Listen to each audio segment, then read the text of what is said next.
This is The Wire for 2300 Zulu, August 12th, 2025. Precedence is routine. Information cutoff is 2200. Bottom line up front. Naval diplomacy continues in the South China Sea. 2 Chinese ships damaged in collision. Anti-crime initiatives continue in Washington. Canadian ban on public parks continues to draw ire of citizenry. Beginning with international events, in the South China Sea, the situation remains tense following an escalation of maritime trade policy that took place yesterday. The conflict at Scarborough Shoal has continued over the past few months, with confrontations between the Philippine Navy and Chinese Coast Guard vessels becoming more frequent. Yesterday, 2 Chinese vessels were carrying out power projection operations in the area, which took the form of spraying a Philippine vessel with water cannons, as has been a common tactic during this spat.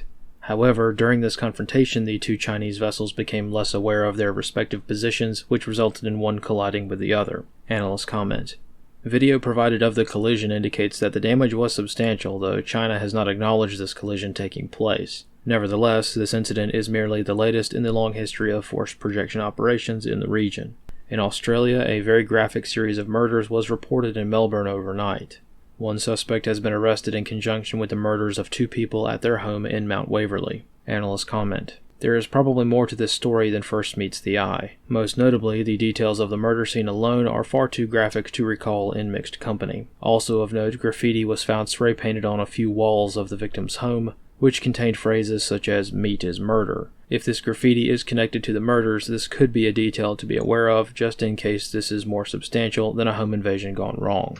In Canada, opposition to the ban on recreational areas being closed is growing in Nova Scotia, with a total of 6 people being ticketed and fined roughly $28,000 each for walking in the woods during the ban on outdoor activities. On the home front in Washington, D.C., this morning the White House announced the deployment of 800 National Guard soldiers throughout the city to supplement the increased police presence as part of the recent counter-crime initiative. Analyst comments for this wire. So far, the general situation in Washington is much the same as before, with most policing efforts focusing on increased presence patrols, cleaning out homeless camps, more counter-narcotics operations, and so on. The D.C. Police Union has issued statements of support for President Trump's initiative, which has negated the talking points expressed by most media sources, claiming that crime is down in D.C. The fact that a D.C. police commander was suspended 2 weeks ago for manipulating crime data has also cast doubt on recent crime statistics throughout the city. More broadly, whether or not these efforts are having an impact on the crime situation is too soon to determine.